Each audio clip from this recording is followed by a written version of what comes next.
Hey everyone, welcome back to the podcast.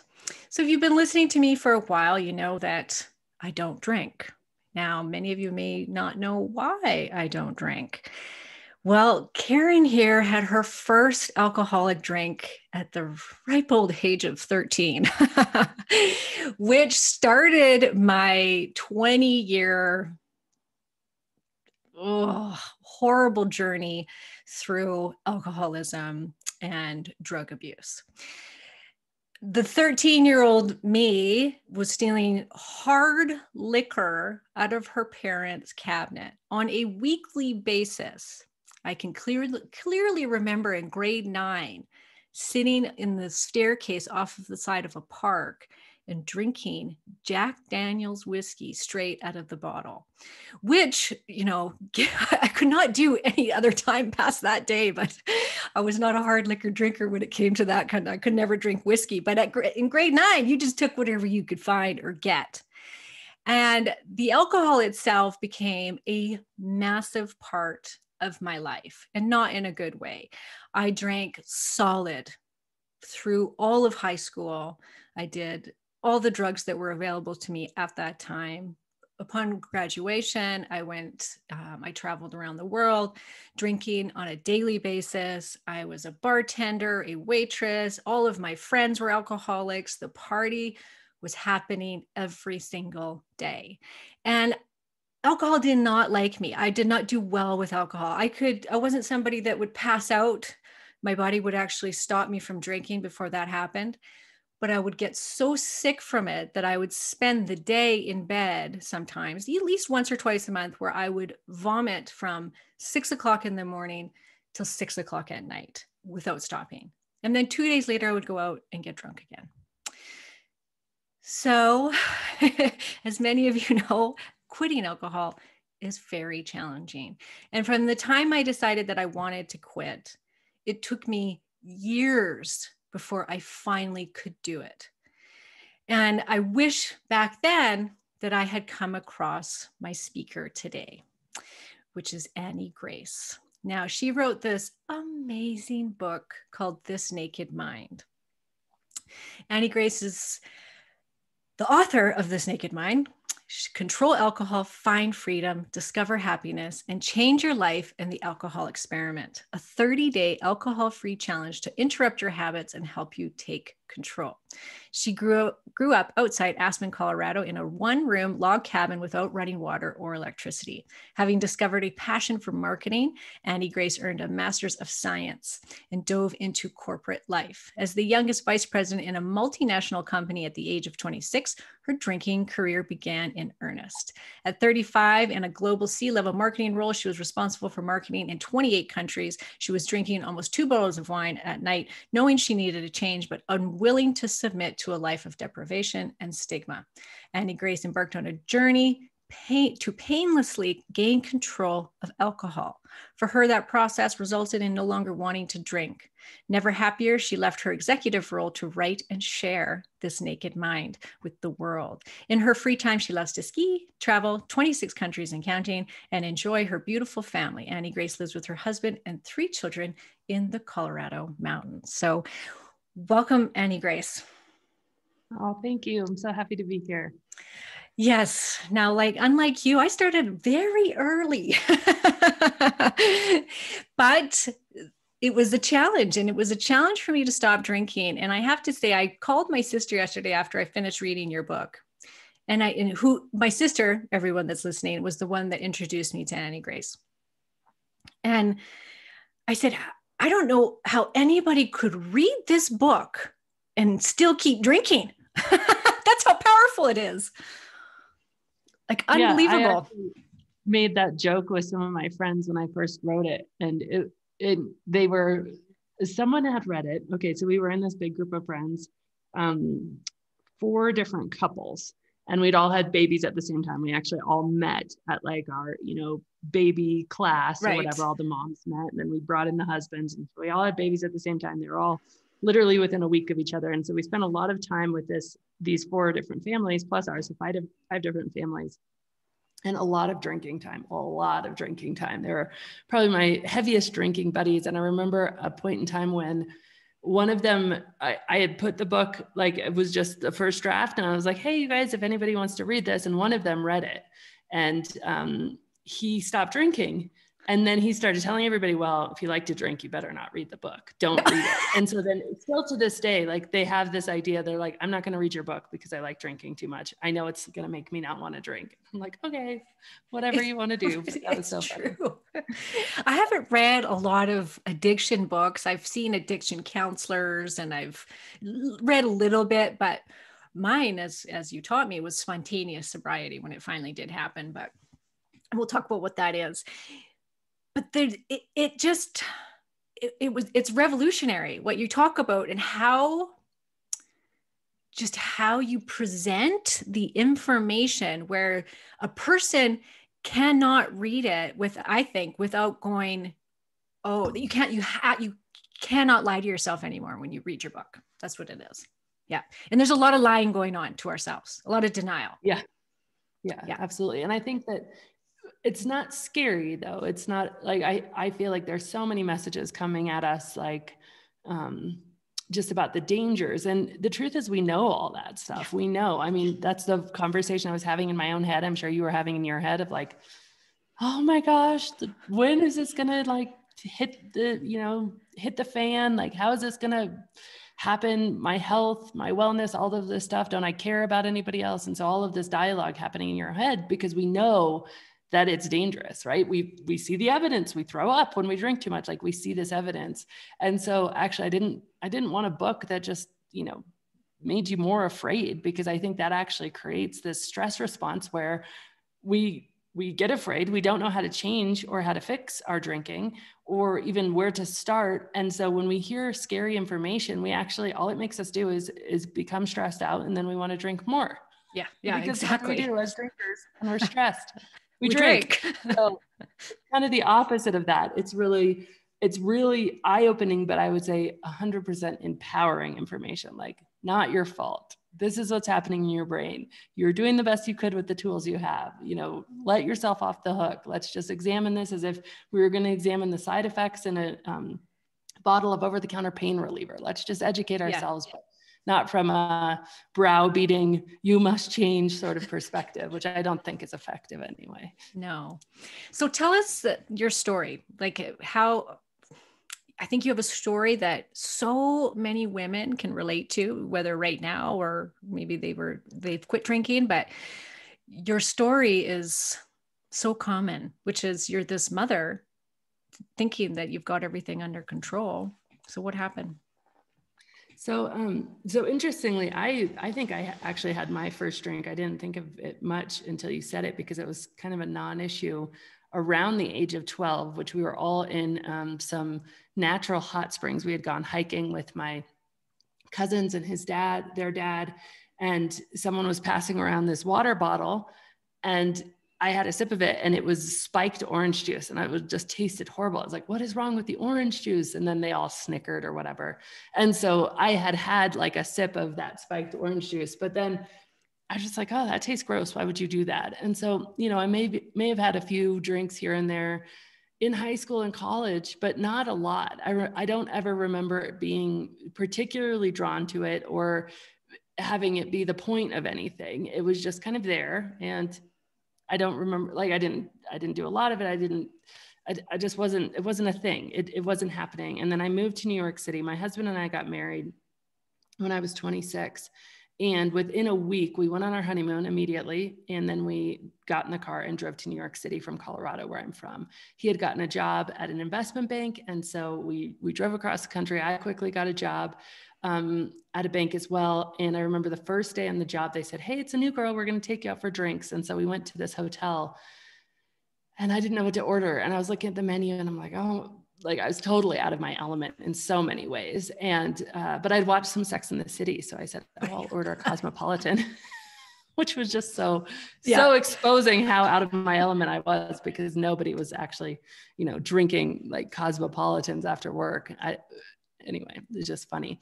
But I remember getting the bill and it was $25, and they're like, oh, we'll take care of it, you know, for a new girl. And I was like, well, thank goodness, because $25, and I'd had two. I was like, $50 for 2 drinks. This is, and so I just kind of formed this idea, well, I'm not going to do that again. But fast forward about 6-7 months, I'd gotten promoted a few times. And my boss came up to me. He's like, why don't you ever come to the happy hours? And I was like, oh, I don't really drink. And he's like, oh, Annie, that's not what it's about. Like, it's about, this is where the deals are done. This is where your ideas are heard. We're all too busy during the middle of the day. So, you know, you got to show up. And I was like, all right. So I actually created a method. I was always been very methodical and thoughtful about anything I do. And so I was like, okay, I'm going to have a glass of wine, and then I'm going to have a pint glass of water. And if I just switch them back and forth, and I chose red wine intentionally because I researched it. It's so nerdy in hindsight, but it doesn't matter how nerdy you are. You can still get yourself in very deep trouble. But I was like, okay, it's the lowest calorie, and, you know, it's supposedly good for my heart. And so I was like, okay, red wine is what I'm going to learn to like. And I'm going to drink this glass of water. And there would be times when that wouldn't work. And I'd notice that I was feeling tipsy. And so I'd go to the bathroom to throw up the last glass of red wine just to drink another one in order to stay out and network.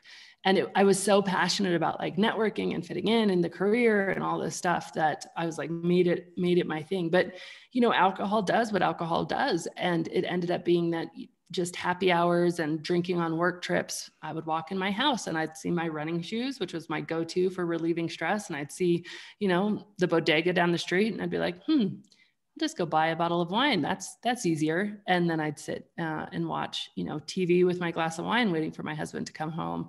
And, you know, then I think it really started to get crazy when I started to have babies, because first pregnancy, I just remember feeling sorry for myself that I couldn't drink. And there was something about depriving yourself, literally being on a diet from alcohol, and diet, not in a healthy sense, not in a lifestyle sense, but diet, and I really want that, I'm not going to let myself have it, deprivation sense, for 9 months. So at the end of that 9 months, I was like, well, proved A, that I didn't have any sort of problem. So good for me, I'm fine. And B, all right, bring it on, because I've just like totally been the good girl for 9 months and I deserve it. And so, you know, had my first son, had my second son, and then was hit with really bad postpartum depression after the birth of my second son. And what was heavy daily drinking went to really heavy daily drinking. Got promoted. I was global head of marketing. I was traveling in charge of 28 countries, traveling in business class all over the world, at least 2 or 3 countries a month.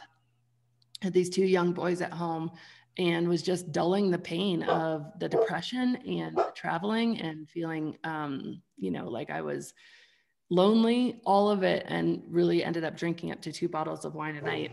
And so I reached this point in my journey where I just realized, okay, something has to change. Like, this is no good, and something needs to change. So I started doing what anybody would do, and I started to make myself rules.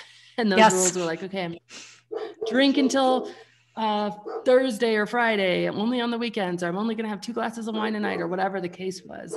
And the reality was that I couldn't keep any of those rules. So I was in that limbo for years of trying to keep these rules, breaking these rules, losing trust in myself, looking in the mirror, losing my ability to really feel, you know, as if I was worthwhile, because I couldn't even keep a promise to myself. I would look around my life and be like, I have everything. I have, you know, the husband, the kids, the house, the job, and I'm smart and in control of everything in my life. Yet this is the exception. This is the place where I have no control, and I don't understand why. So I was coming back from London on one of my booziest business trips. I was drunk at 7, 8 in the morning in the airport coming home after drinking all night the night before, and then having a few in the hotel restaurant, a few early morning drinks before getting on the plane, just thinking, I just have to get home. And I was in the airport, and I just, you know, I was journaling, and I was crying, and I was mad at myself and doing the whole beating myself up for the umpteenth time. And I reached this point where I was like, you know what? I don't know how it happened, but I just decided to ask myself sort of a different question. And I was like, you know what? I've been asking myself what's wrong with me for so long. And I'm just going to try to understand why. Like, why is this different? Why is it that I used to be able to take it or leave it, and now I can't? What's changed? And at the same time, I said, you know what? I'm going to keep drinking. just to let the pressure off, because what I'm doing isn't working and it's actually making me drink more. So I'm gonna let all the pressure off, but I'm gonna promise myself two things. Number one, I'm gonna understand why. And number two, I'm gonna treat myself gently for the first time in my life. And I'm gonna see if that works, because insanity is trying just the same thing and over and expecting different results. And that's what I had been doing for years, is just creating these rules, beating myself up, guilt, shame, blame. And through that journey, I spent the next 11, 12, maybe 13 months researching. I made a list of every reason I was drinking.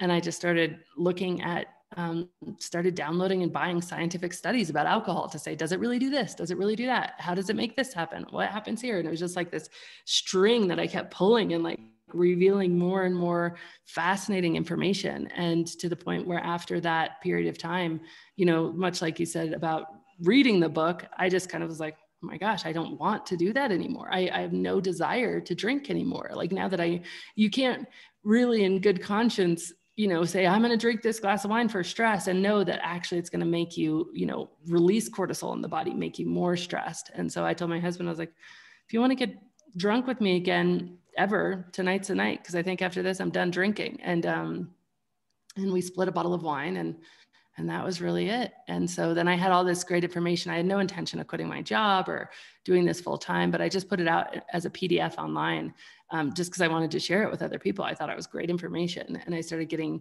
20,000 people downloaded it in 2 weeks. Oh, yeah, it's crazy. Wow. Started getting letters from all over the world like, oh my gosh, this worked for me too. And then people would say, hey, you should make this a book. And I was like, how do you do that? And so I started exploring self-publishing. And then I originally self-published The Snake in Mine. Wow, what a story. And did you ever fall off the wagon after that? Like, have you ever drank in since? So I did an intentional experiment about 3 months in. I locked myself in my bedroom. What was happening in my mind was, maybe I made too big of a deal out of this. I was hanging out with all those friends that I had just talked about, and they're all like, yeah, whatever, it's no big deal, you know, and I'm seeing it from the outside. Of course, you're not seeing the inner struggle. You're not seeing the inner pain. And I know from the outside, I looked like I had it all together too. When I stopped drinking, people were like, you stopped? You weren't the one I was worried about. Like, they were very surprised because I didn't show it outwardly. I made a lot of effort, like throwing it up in the bathroom and, you know, drinking all that water, and to manage the outward perspective. But inside it was very devastating. So there I am, having forgotten the pain and looking around, and all my friends are just having a drink. And I'm just kind of like, huh. But I knew I didn't want to just have a drink. I wanted to be, like, I had been very methodical about it. So I said, okay, I need to know if alcohol is really as fun as all these people are making it seem. And I was like, the only way I can know that is if I take away all the other stimulation and figure out, is alcohol fun by itself? Because we've coupled all these things, right? Like, I was at a dinner party when this thought hit me, and like, it was fun because I was there with my friends and it was a dinner party.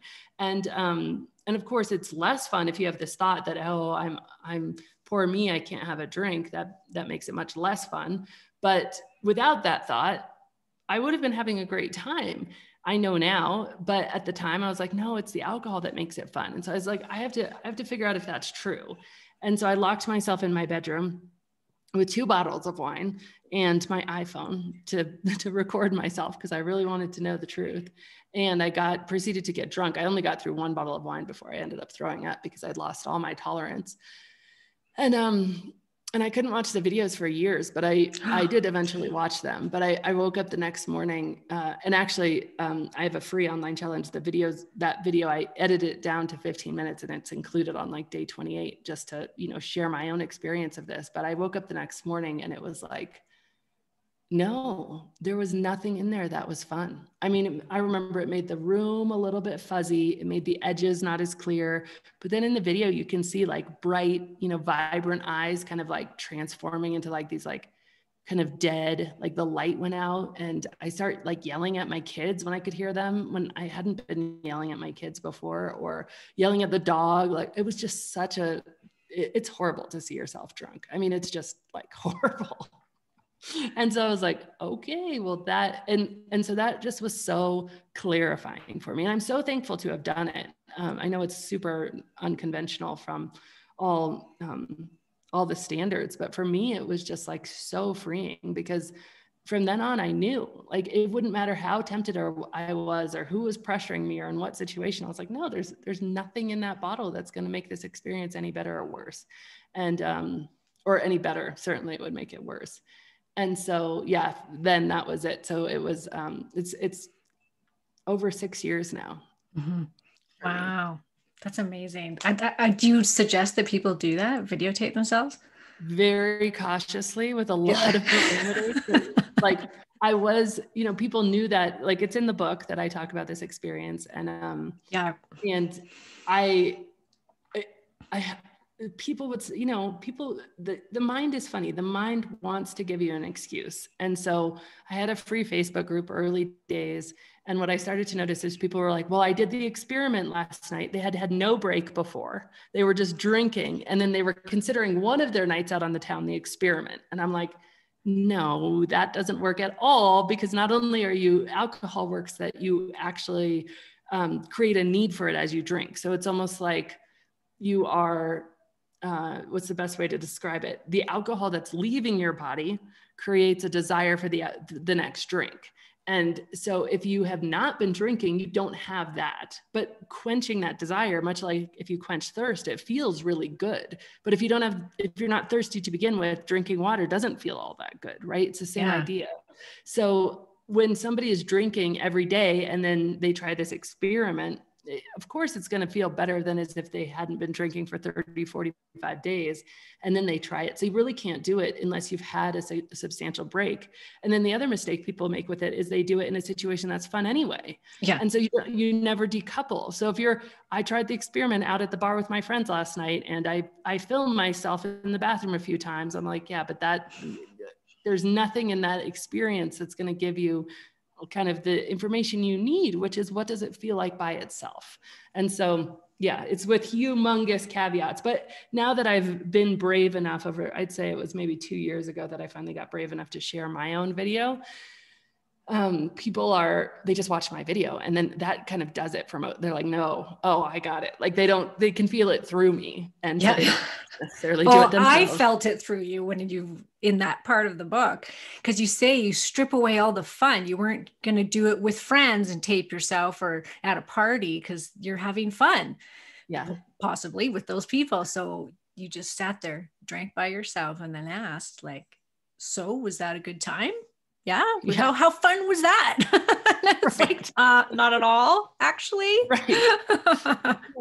Now I just feel ill. I'm going to have a headache tomorrow. And yeah, it's so interesting. It's so interesting that there is really, truly not one good thing about alcohol.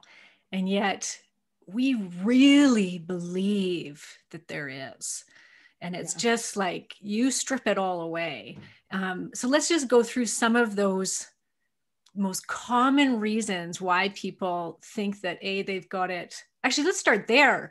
The different degrees of alcoholism, because majority of people I know would say that they're not alcoholics. They drink on the weekends. They have a good time. They might have a couple glasses of wine every night. Women especially, it's like, oh, that's my treat at the end of the day. This is mom's treat. And they've got themselves convinced, they've got their children convinced that this is so normal and so okay and part of everyday life.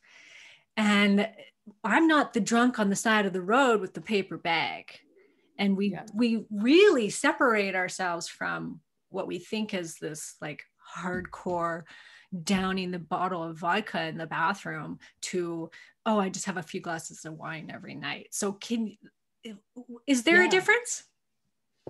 Yeah. And actually, before I get into that, I'll just say that, that compartmentalization is real. I mean, it's really amazing how we can compartmentalize. I had a friend who, I became friends with him through him reading the book, but he was an EMT, and he said 80% of his call outs, he worked in the fire department, were alcohol related. And yet they would all get off work and go drink heavily. But in his mind, the victims on the sidewalk, in the accidents of drunk driving or the domestic disputes or whatever it was, weren't related to all of them getting together for happy hour. And so when those two compartmentalizations kind of started to come together, and the veil became thin. He was like, oh, interesting. So I think our brains, they're phenomenal at compartmentalizing and rationalizing. I mean, it's uncanny what they can do. But one of the things that I think is really worth talking about is the whole idea of like alcoholic or alcoholism, because the medical and scientific community have really moved away from those broad brush terms. So they don't use alcoholic anymore. I mean, some doctors certainly do, it's in the vernacular, but in terms of like the literature, the Diagnostic and Statistical Manual, they use alcohol use disorder, which I think is a much more accurate portrayal of what's going on with us, because it's questions, it's 11 or 12 questions, and it's a spectrum. And so what's fascinating about this spectrum is that you can answer 2 of the questions in the positive and have mild alcohol use disorder. And 2 of those questions are, do you need to drink more than you used to in order to have a good time? Everyone I know who drinks, or in order to feel the effect. And everyone I know has developed some sort of tolerance. So that's a yes for every drinker I know. And the other one is, do you ever have occasions? Have you ever had, actually it's worded, have you ever had an occasion where you wish you wouldn't have drank as much as you did? And again, everyone I know who drinks says yes. So by that definition, this isn't a conversation for alcoholics or people, this tiny minority of the population who we deem to be somehow separate from us, which again, really feeds into that compartmentalization. This is an everybody conversation, every drinker conversation. And to further sort of the argument, the Centers for Disease Control, or the CDC, according to their research, only 10% of excessive drinkers, so people who are drinking excessively, only 10% of them are what they would call chemically dependent on alcohol, so physically dependent. And what's fascinating about this is we have this perception, and my experience with this was really profound in hindsight, but at the time it was so confusing. I had a really good girlfriend, and we would drink together often, frequently. And one day she up and arrived at my house, and I offered her a drink, and she's like, nope, I went to AA yesterday and I'm getting sober. And I was like, really? And I was like, okay, well, what about me? What about my drinking? And she goes, Annie, you're not an alcoholic, and I was born this way. And this was what she was believing. And so this was 6 years before I decided to look at my own drinking. I was curious at the time. I was interested. I felt like I was drinking too much, but I was literally told that, no, I'm not in that percentage, from somebody who I assumed knew. And I assumed the people at AA knew, because obviously AA is like the household name for this conversation. And so I was like, okay, well, good for me, I guess. But then another part of me is like, okay, well, what do I do next? And I think that's a lot of people's experience, because if you think about 10% of excessive drinkers, that's a very, very small percentage of overall drinkers. Yet a very large percentage of overall drinkers are wondering, and we're questioning, and we're like, is this good enough for me? Why do I feel this way? And so we've created this dichotomy, like this black and white conversation, when it really is gray. And so that's why I appreciate the alcohol use disorder and those 12 questions, for 2 reasons. One is because it's a spectrum, but 2, it becomes something that is not about the human being. And I think that's one of my other issues with the term alcoholic, is that we have had this societal point of view that says, okay, everybody should be able to drink. Normal drinking is the norm. And if you can't drink, then there's something wrong with you, human. You are an alcoholic. It is your problem. You are broken. Instead of, wait a second, should everybody be able to drink an addictive substance that, if we discovered it today, we would be like, wow, it kills almost 100,000 people a year in the United States alone. Wow, it's responsible for like 7 out of 10 cases of child abuse. Wow, it's involved in 90% of sexual assault. Like, what? Like, would we actually use it? Would we glamorize it? Would we, give our children sips of it? Certainly not. But because we have this idea that like, no, if you can't drink normally, that's a you problem. And so there's just this percentage of the population that are these quote alcoholics. And as long as we're not one of them, then we're all good. And so I think it really perpetuates the whole thing, because it's just frankly not true. And when you can come out of that and look at this alcohol use disorder, or look at this with some different lenses, you see, okay, it's not the human being that's the problem, it's the substance that's a problem. We were never meant to consume alcohol that is this potent as they've made alcohol. I mean, back when alcohol was first being consumed, a lot of historical accounts say that it was actually, they would ferment it just because it was safer, and it would kill some of the bacteria off in the water, which was very toxic to drink because they didn't have a way to purify water. So, you know, animals were going to the bathroom in the water, and so they'd add some fermentation in order so it was safe to drink. But the fermentation, I mean, we're talking like 1%, 2%, 3%, maybe, right? And now you've got 10% alcohol by volume beers, you know, 20% alcohol by volume wines. Let's not even talk about hard alcohol. And so, yet if you can't consume it and not have it affect your life and your health, then there's something wrong with you, which I'll get off my soapbox, but I just feel like that's so interesting. And that spectrum that you're talking about. So if someone takes this, like, and they say, oh, well, I could just imagine how many people would be like, oh, well, I'm just mild. I'm good. But how often does somebody go from mild to severe? Probably majority of people, I would think, it's some, you know, throughout their life. I don't think I don't think you start going the other way. Like you said, how many people do you know that are drinking less than than they did 5 years ago? Yeah, unless you're like in a situation where you're in college, you're going crazy, and then you settle down with a family and you're drinking curbs off. If you are an adult out of college, the trajectory is almost entirely one direction. And if you think about it, if you think about that very first question that we talked about in the AUD test, is alcohol use disorder, is do you have to drink more now to get the same effect? So that by definition is tolerance. And what tolerance is, it's the body saying, hey, I want to get better at purging this thing, because this thing you just put in me is toxic. So I'm going to get better at purging it. So I'm going to turn down the effect of it and get more efficient at pushing it out of the body. So the time that you feel that tipsy feeling, which only ever lasts about 20, 25 minutes anyway, but that starts diminishing to the point where it goes away for people. They literally, I remember, and I've had this conversation with so many people. There's a great blog article, people written like, the day I couldn't get drunk, like remember sitting there and you can't feel that nice feeling anymore, which by the way, doesn't last forever. And so they're sitting there saying, well, that tipsy feeling, that feeling that you're chasing, it's diminishing over time. And so of course you're drinking more because you're chasing that feeling. So for somebody to want to drink for that tipsy feeling and then not drink more, we are just becoming more and more tolerant of alcohol the more we drink. So we just simply need more to get the same effect that we started drinking to begin with. And I mean, that just only goes one direction. It doesn't go two directions. No, I remember in the end of my drinking era, I would go to the bar and I would start with a beer and I would do shots of Jägermeister so I could get to that tipsy as fast as possible, because that was the best, right? And like you said in the book, it's maybe 20 minutes that's actually going to last, but I wanted to feel that feeling so badly and so quickly that I would start shooting the Jaeger to get me there faster, because beer just didn't do it anymore. And then I would get to the point where I could keep drinking so I could get really, really drunk and then justify going and doing cocaine to sober up. And it was just this ongoing vicious circle for 10 years out of my life, 20 in total, but 10 years of the hardcore drinking and drugs. So yes.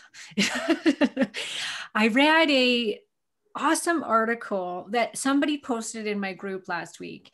And it was, you've probably read it, maybe someone showed it to you. I think it's gone around quite a bit, but this girl says, this is how pretty you look when you're drunk, or something like that. It was the name of the article. And this girl has a picture of kind of how she looks now that she's sober compared to what she looked like as somebody that drank all the time. And it was like night and day. She looks absolutely horrible when she was drinking. But then she goes on in the article to explain that here we are in this health industry. And she was kind of talking to people like me, who's in this health industry, who's, talking to all of these women I've got thousands of women following this podcast and talking about all of these, like, you got to eat like this, you got to exercise, you got to watch your hormones. And I'm preaching constantly about how to be healthier. And all of these women that are following me are doing the same. They're like, I seem to attract very healthy women that are trying to take care of their body and trying to take care of their hormones. And this woman's talking about this in her post, which is like, us women, we're, don't give us gluten, only give us the good fats. And, oh, we got to go to HIIT class. We got to go to CrossFit. We got to go do this. We got to go do that, but don't take away my wine. Yeah. And that there's this culture that, especially for women right now, you can't even watch a TV show right now where women aren't consistently drinking the entire time. And I don't know if you've noticed, but it's become harder. It's not just wine now that you see in shows. It's women drinking whiskey, Scotch on the rocks, martinis, but like it's getting harder and it's glamorized. And it's like, this is what you should be doing if you're cool. And if you're a woman that's got her shit together, that is still working out and has this deadly body and is super healthy, but you have to drink too. Do you find that? Oh yeah. And I think one of the things that happens sooner in that situation, which can be very painful, is the cognitive dissonance. So the mind both having like two conflicting beliefs at the same time, because we don't actually believe that we try to convince ourselves. And we certainly will look at all the headlines and all the evidence, but there is a part of us that knows that alcohol isn't healthy, that it is extremely empty calories. I mean, in terms of calories versus nutrition, there's almost nothing worse, maybe sugar, but at least there's nutrition in most foods that are highly caloric. There's no nutrition in alcohol at all. And so it's just this very calorically dense food. We know that it's adding to, our bodies in ways that we don't want. But then there's this other side of us that honestly believes that it's making our lives better, that we wouldn't be able to relax or have a good time or have sex without it. That we are, and by the way, if we start using it to self-medicate, then that becomes even more so. And so when we are on a health journey and we are really conscious of what we put in our bodies otherwise, this cognitive dissonance goes even higher. I see this with very health aware individuals, and I see this with very religious individuals. Mm-hmm. And it is almost as if that pain of, and this is how I like to describe it, is that if we were walking down the street and we saw somebody fighting across the street, we would have a physical reaction. We would feel it in our bodies. We just wouldn't be able to help feel it. It would be intense for us. And, if you're in your home and somebody breaks into an argument or starts arguing with you, or you get in a fight with somebody you love, obviously you're going to feel it, and it has a very intense effect. Now, to fight with ourselves, to hold two conflicting points of view and to be arguing those constantly, not only is it just incredibly energetically and emotionally taxing, but it's actually a really toxic emotional experience. But because it's just so normal, we don't even give it credence. We don't even give it as much credence as if we were fighting with our spouse or our child or someone we love, right? And so we just accept it as normal. And one of the main things in my work is to overcome that cognitive dissonance. And there's many ways you can do it, but you just have to get on one side or the other of that argument and really take a stand. And I think that the cognitive dissonance arises when part of yourself, often your higher self, has a standard that is true for you. And then you're allowing behaviors to exist that are below that standard. And you're trying to justify them and ignore them. And the longer you live sort of below that standard, the more painful these arguments come. Now, the good news in all this is that when that cognitive dissonance is awakened and you become conscious to it, it's only a matter of time before you raise to your standard. That's just what we do as human beings. We just can't help it.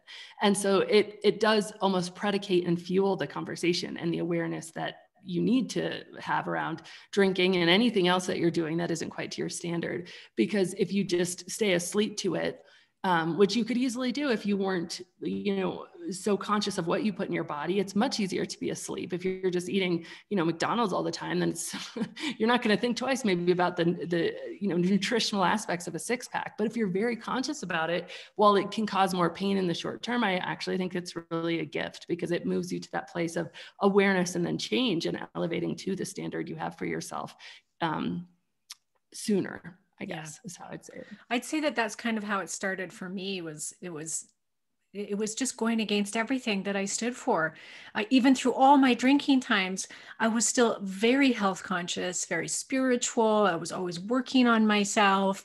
I was going to school in Colorado full time, and I was like having these major emotional breakthroughs because I was receiving so much body work, and I was getting rid of all this emotional crap. And then I'd go to work at night and drink my face off, and then come back to school the next day and would just keep going. And like I said, it took years of me wanting to quit because I knew it didn't align with who I was, to finally that pressure got so intense. And luckily I had a daughter, which for me, I saw, and I'm lucky for this, I guess, because this helped me to quit very quickly, in this one moment, I saw my daughter's future. And I saw that if I kept doing what I was doing, drinking and my behavior with men and what had happened to me because of drinking, I had been raped multiple times because I was so drunk. I had woken up to men raping me because I had been passed out, multiple date rapes through my life. And in that moment, I knew if I didn't quit drinking, she was going to drink and somebody was going to rape her. And I knew it, like to my core, I knew that. And from that day forward, I haven't drank it. I mean, once in a while I'll have like a beer or a half glass of wine, like a couple times a year, maybe. And that's it. And it's not something I will ever go back to, because it ended in that moment for me. But I know that most people listening, they're not going to maybe have that experience, right? We know it's not good for the kids to see. We know that it's not good for our health. And yet we still, like you said, we still battle with it inside our brain because we think that it's relieving stress. So let's talk about that, because I think that is probably the number one thing that I hear from women, which is, it's just my treat at the end of the day. It helps me to unwind. And I know that women nowadays, we have so much on our plate. I mean, most of us are working full time. You've got children, you've got a house to run. We are being run ragged. We don't give ourselves the time to just, like, I always say, like, my husband will be like, I'm going to go golfing for 6 hours on a Saturday. I'll see you later. And like, that's just not something I would do, because I'd feel guilty about not doing something and being productive in my day, right? Like, women don't just sit back and be like, you know what, kids, I'm just going to go take this long, hot bath for 2 hours. And, I'm just going to take the night off. Like, we just don't say that. But wine it's socially acceptable. Nobody looks down upon you for having a glass of wine and taking that break for yourself and unwinding. And we can do it while we're making dinner and sitting around and talking to the kids and with our husbands and whatever else. It's so accepted, and we think that it's doing this for us, but what's the truth of that, Annie? Yeah, absolutely. So there's so much sort of to unpack there, and so much of it. I had this big moment in my journey when I was letting myself still drink, but I was really researching and I was letting myself off the hook, and I was getting really curious. And I had this moment when I decided to get really curious about when I started to actually feel better. When was that feeling of relief? And I noticed that it happened when I opened the cabinet to get my wine glass out.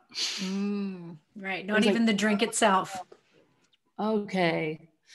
And it was so uncanny and eye-opening, because I was like, oh my gosh, so much of this is my belief that this is for me, that it's going to make me feel better. I'm doing something for myself, even though it doesn't, the thing that I had been choosing obviously was harmful, destructive to me, but like just that idea of like, hey, I'm going to take care of you for a minute, even if it's this next 30 seconds of pouring this glass of wine and then having it at my side while I cook dinner. I could feel my body like feel a sense of relief then. And some of that is certainly the addiction, but some of it is also just like the placebo of, wow, you're actually doing something for you. Mm-hmm. And so as women, I think we need to intentionally challenge ourselves to reframe this idea of selfish and actually embrace the idea I like to call selflessly selfish. And that is knowing that unless we invest in ourselves, whether that's a walk outside or whether that's, a course we want to take or a book we want to read or just time to read that book or whatever it is, we actually will have more to invest in our families. And so alcohol is like sliding in there in this self-care mode, but of course what you're getting isn't actually helpful or useful. And so, and just very specifically, one of the key things that is important to know about drinking for stress and to relieve yourself at the end of the day is that, so what happens in the body is that you drink alcohol and your blood alcohol content rises. And it rises for about 20 minutes for a single drink. And that is when you feel those feelings that hook us. That's the kind of like, oh, like you feel a little bit detached from the world. Things get a little bit softer edges. It's kind of that tipsy feeling. You feel a little bit of relief, all of those sorts of things. That's when your blood alcohol is rising. But then your body says, hey, we need to purge this because it's not, the body knows it's a toxin. And so your blood alcohol immediately starts falling. And that happens about 20 minutes into your first drink. And alcohol is both a stimulant and a depressant. It's a very interesting substance. The stimulation is that rising of your blood alcohol content and the effect on the body when it's rising. The depressant nature of alcohol is when that blood alcohol content is falling and your body is kind of purging the alcohol. And during blood alcohol falling, you start to feel anxious and uncomfortable and tired and uneasy in your body. And like something's just kind of missing and something's wrong. And so you actually dip below where you were emotionally before you picked up that first drink. Now, as a result of that, we of course pour ourselves another glass of wine or keep sipping the most large fishbowl glass of wine all night, telling ourselves it's just one drink. Yeah. And just clarify that it's about 4 ounces for one drink. In the scientific thing that I'm talking about, that's the 20 minutes.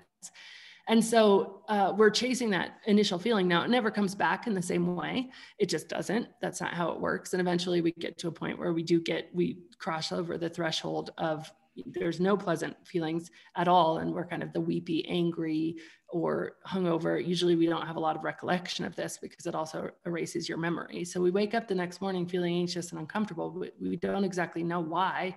And we certainly don't connect it to alcohol because we think, oh, well, that's the thing I'm just looking forward to.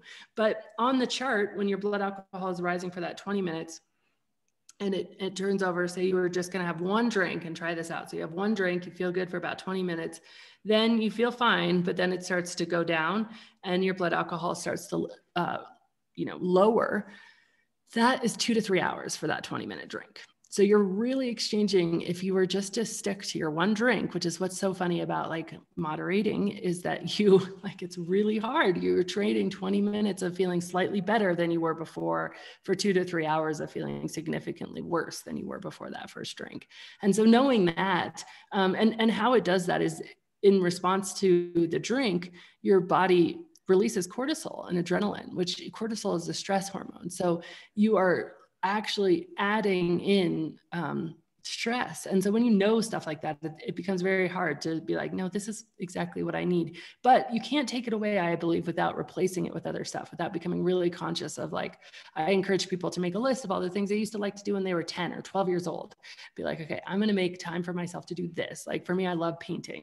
So I'm going to make time for myself to like go paint pottery or to, do something that you actually enjoy and start to consciously, instead of unconsciously just pouring a drink, trying to scratch that itch that we all need to take care for ourselves, we need to consciously start to find ways to care for ourselves that work for us. Yeah, I always say you can't take away something without replacing it because you're just bound to return to it because you haven't found anything to give you that stress relief or that enjoyment or whatever it is. And so it could be something really simple, like go for more massages, get together with your girlfriends more, whatever it might be, but you do have to replace that. And the same with eating. I mean, reading your book, I was like, she needs to write a book about food and food addiction, right? Sugar addiction, because really everything you talk about could be applied to any addiction, whether it's food, sex, drugs. Like it's the same premise, which is, you have of breaking it all down and saying, okay, is this benefiting me in any way, shape, or form? And when you're honest with yourself, you're not going to be able to find an excuse. I don't think. Have you found any excuse for drinking? The two excuses that come up that are really hard to overcome are, but I just want to numb out. And alcohol will numb you out. It will turn off your brain. It will make your synapses fire slower until the point where you're unconscious and you can't feel anything. And so like if you value, a few hours of being unconscious over, at some point you have to say, okay, well, what problem do you want? Do you want the problem of having to be awake and present in the problem that's happening that you want to numb from? So by the way, you can solve it.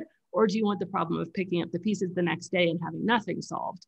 And so, but alcohol will numb you. I mean, they used to use it as anesthetic in surgery. And like, so yeah, that's one that, people just have to actually come face to face with which problem do you want? Because it's not as if that doesn't actually happen. And the other one, of course, is that 20 minutes, the 20 minutes of blood alcohol rising, like, it's what hooks us because it feels good. Now it goes away the more you drink, because if you're drinking for 10, 15 years, or even for a few years every day, that diminishes almost entirely and you don't feel that. But again, you have to say, okay, well, what problem do I want? Am I just be conscious about it? Am I consciously going to trade 20 minutes of feeling better for 2 to 3 hours of feeling worse? Or am I consciously going to, trade 20 minutes of feeling better for having to drink the rest of the night to not feel worse and then deal with the hangover and the physical effects and the extra calories and all of that stuff? And so, yeah, those two things, I think they do. Alcohol does those things. It will numb you and it will give you that euphoria for about 20 minutes for one drink. But I think we have to consciously count the cost and then make a decision. Yeah, because I think of it, you may get the 20 minutes, but it's going to perpetuate the original reason why you wanted to drink in the first place, right? Like it does not make it better. Whatever thing you're running from or wanting to be numb from, it's just going to get worse because of the drinking, because drinking even creates depression and anxiety in and of itself without having problems added onto it, right? Reasons for the anxiety. You could just get anxiety because you drink. So it just perpetuates all of those issues. So, but yes, I hear you. I mean, I think that's a big reason why I did, was just to numb out. I mean, there's a reason why I started at 13 and 14 years old, getting hammered. I was trying to escape other things that were happening in my life. And that went on for a long time, So yeah, I think so. I agree with that I can see why people would say that. But I think that there's before even people would go to that, like I don't think there's too many people that can consciously say, I drank to get 20 minutes of numbness. Right. No, most people, all sorts of reasons. We say, we want, because it's fun. We're more fun. My husband would always say that he drank because he was a shy person and he wanted to be more outgoing. And now he knows like he's come to realize that that's ridiculous to think for a reason to drink, because I was like, yeah, but then you're not you. I said, when you're being all chatty and acting differently, I'm like, that's not you. That's not the man I married. I can't stand that when you're like that, because it's false. It's false to me. Right. Absolutely. Yeah. Let's talk about the difference between AA and what you're talking about. Like, you have a very different perspective than how AA looks at alcohol, being an alcoholic, however you want to term it.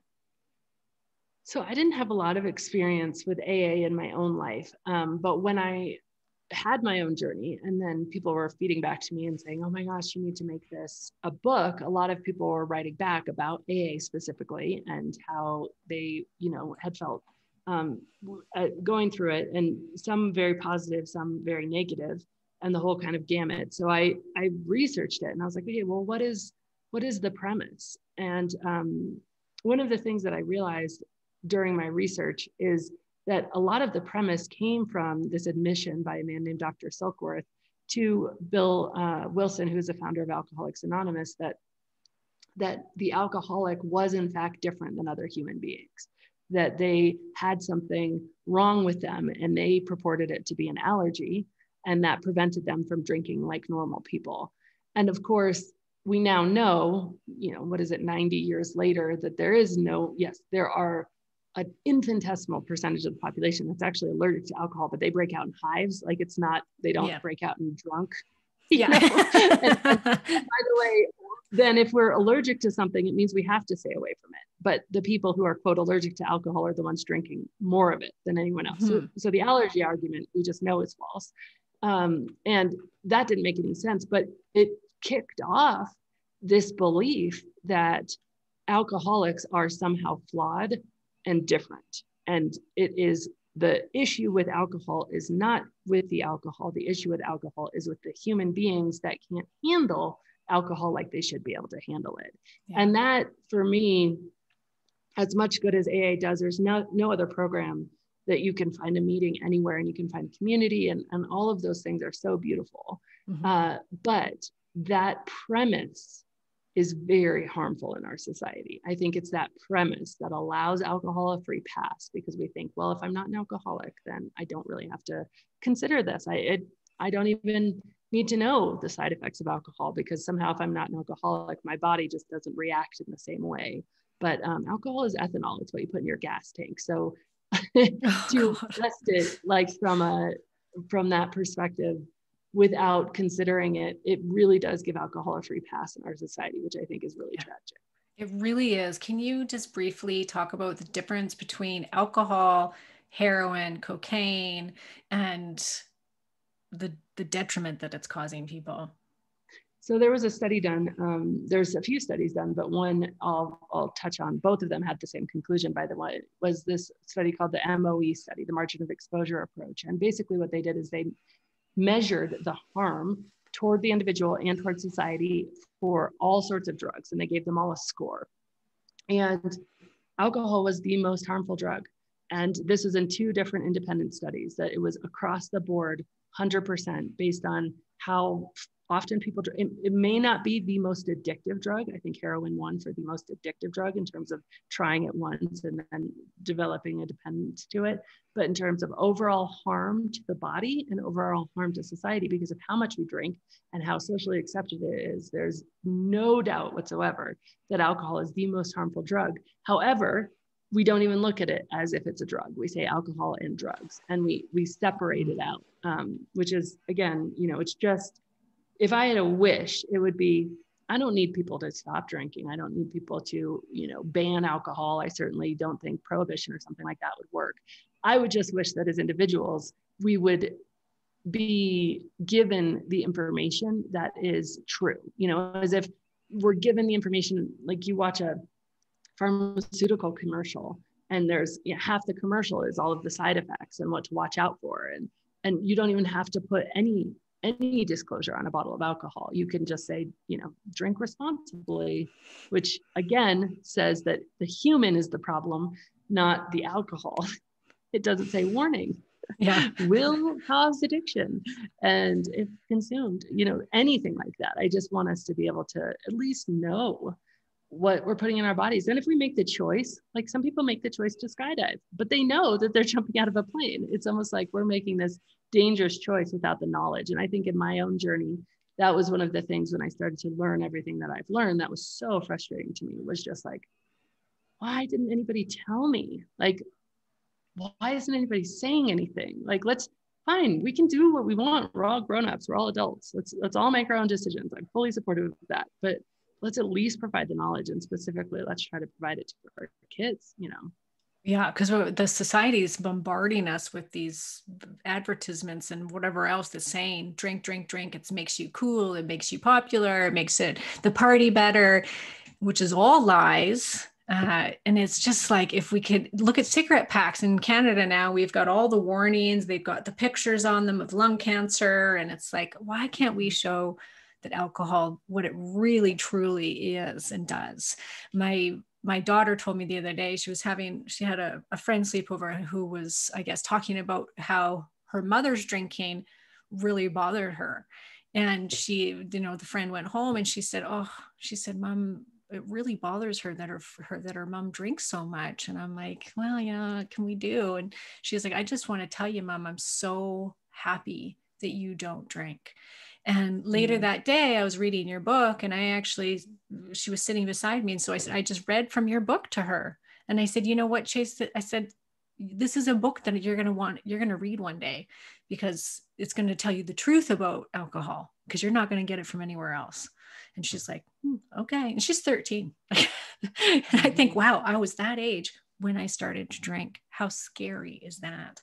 But nobody was telling me, And so I don't know, it's education. It's showing our kids something different. I think that that's where it's going to start, is a lot of us as parents have to show our kids that there isn't anything good about drinking, and be really honest about that. Even if you're still drinking, you need to be honest about it. I've had to be very clear with that with my husband in the beginning, because he was like, well, drink once in a while, what's the big deal? And I'm like, no, but I don't want my kids to even think that once in a while that this is okay, because it's not. It can never lead to something good, alcohol. So I said, and he got on board with it, thank goodness. But still, yeah.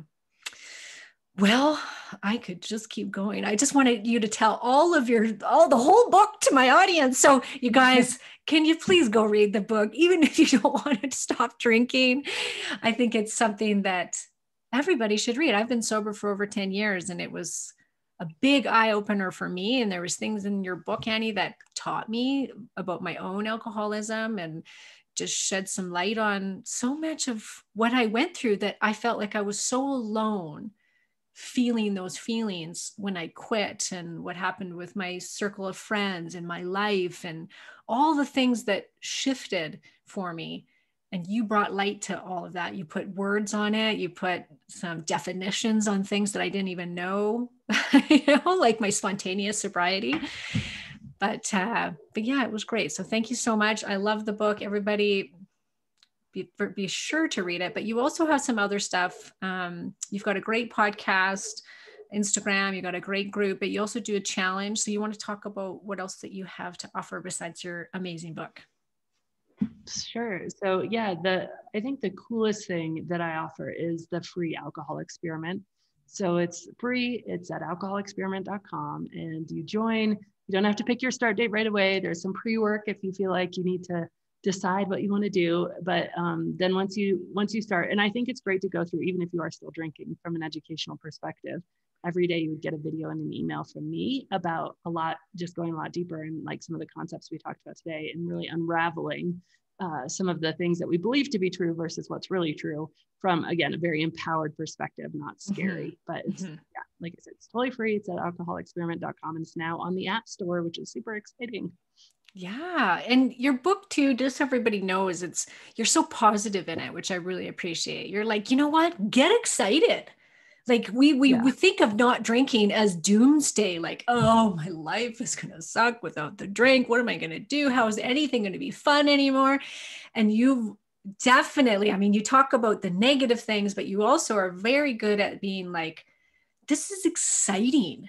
Like, you go out to parties now and you're the life of the party, and you get to get up and feel amazing, just like I do. And it's such I never want to feel hungover ever again in my entire life. I value feeling good every day now. And it's awesome. Yeah, I'm not sitting around going, oh, I'm missing out. I look around and be like, oh, I'm just so glad that I don't need that in my life anymore to have fun. Yeah. So thank you so much for coming on the show. I appreciate it. And we'll hopefully talk to you again. Yeah. Thank you, Karen.